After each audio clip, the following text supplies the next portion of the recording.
നമസ്കാരം, എല്ലാവർക്കും മലയാളി വാർത്തയിലേക്ക് സ്വാഗതം.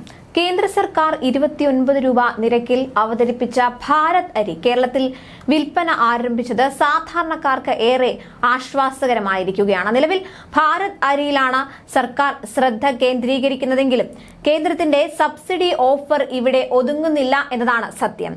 കഴിഞ്ഞ വർഷം നവംബറിൽ കേന്ദ്രം ഭാരത് ആട്ട എന്ന ബ്രാൻഡിൽ സബ്സിഡിയുള്ള ഗോതമ്പിന്റെ വിൽപ്പന ആരംഭിച്ചിരുന്നു. ഭാരത് ആട്ട കിലോയ്ക്ക് 27 രൂപ 50 പൈസയാണ്. ഗോതമ്പിന് പുറമെ കിലോയ്ക്ക് 60 രൂപയ്ക്ക് ഭാരത് പരിപ്പും 25 രൂപയ്ക്ക് ഭാരത് ഉള്ളിയും കേന്ദ്രം നൽകുന്നുണ്ട്. കേന്ദ്രീയ ഭണ്ഡാർ, നാഫെഡ്, NCCF എന്നിവ വഴി തന്നെയാണ് ഇവയുടെയും വിൽപ്പന. നിലവിൽ 800ഓളം വാനുകൾ വഴിയും 2000ഓളം ഔട്ട്ലെറ്റുകൾ വഴിയും ഇവയുടെ വിൽപ്പന നടത്തുന്നുവെന്ന് റിപ്പോർട്ടുകൾ വ്യക്തമാക്കുന്നു. ഭാരത് അരിയുടെ ആദ്യ ബാച്ച് ഇന്നലെ കേരളത്തിലെത്തി. തൃശൂരിലായിരുന്നു ആദ്യ വിൽപ്പന നടന്നത്. 150 ചാക്ക് പൊന്നിയരി വിറ്റെന്നാണ് റിപ്പോർട്ട്. ജില്ലയിൽ സഞ്ചരിക്കുന്ന വാഹനത്തിലായിരുന്നു വിൽപ്പന നടന്നത്.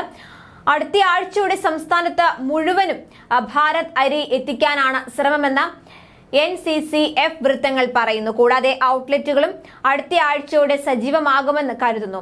കിലോയ്ക്ക് 27 രൂപ നിരക്കിലാകും ഭാരത് അരി ലഭിക്കുക. സബ്സിഡി നിരക്കിലുള്ള അരി 5 കിലോ 10 കിലോ പാക്കറ്റുകളിൽ ലഭിക്കും.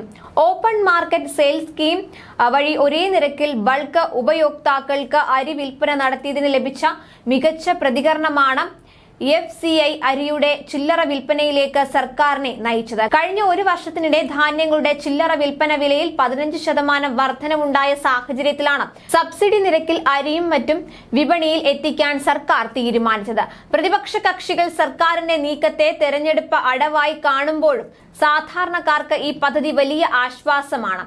പണപ്പെരുപ്പത്തിൽ നിന്ന് ആളുകൾക്ക് ആശ്വാസമേകുന്ന പ്രഖ്യാപനമായിരുന്നു കേന്ദ്രത്തിന്റെ ഭാരത് അരി. ഇന്ത്യയെ സംബന്ധിച്ച പ്രധാന ഭക്ഷ്യവിഭവമാണ് അരി. കഴിഞ്ഞ ഒരു വർഷത്തിനിടെ ധാന്യങ്ങളുടെ ചില്ലറ വിൽപ്പന വിലയിൽ 15% വർധനവുണ്ടായ സാഹചര്യത്തിലാണ് സബ്സിഡി നിരക്കിൽ അരിയും മറ്റും വിപണികളിൽ എത്തിക്കാൻ സർക്കാർ തീരുമാനിച്ചത്. RBI ധനനയവും പണപ്പെരുപ്പം അടിവരയിടുന്നു. വരും നാളുകളിൽ പണപ്പെരുപ്പം വർദ്ധിക്കാനുള്ള സാധ്യത വളരെ കൂടുതലാണ്. ഭക്ഷ്യവിലക്കയറ്റമാണ് പണപ്പെരുപ്പ സൂചികയെ നിയന്ത്രിക്കുന്ന പ്രധാന ഘടകം. പണപ്പെരുപ്പം നിയന്ത്രിക്കാൻ സർക്കാരും RBIയും വിവിധ നടപടികൾ സ്വീകരിച്ചു വരുന്നുണ്ട്. ന്യൂസ് ഡെസ്ക് മലയാളി വാർത്ത.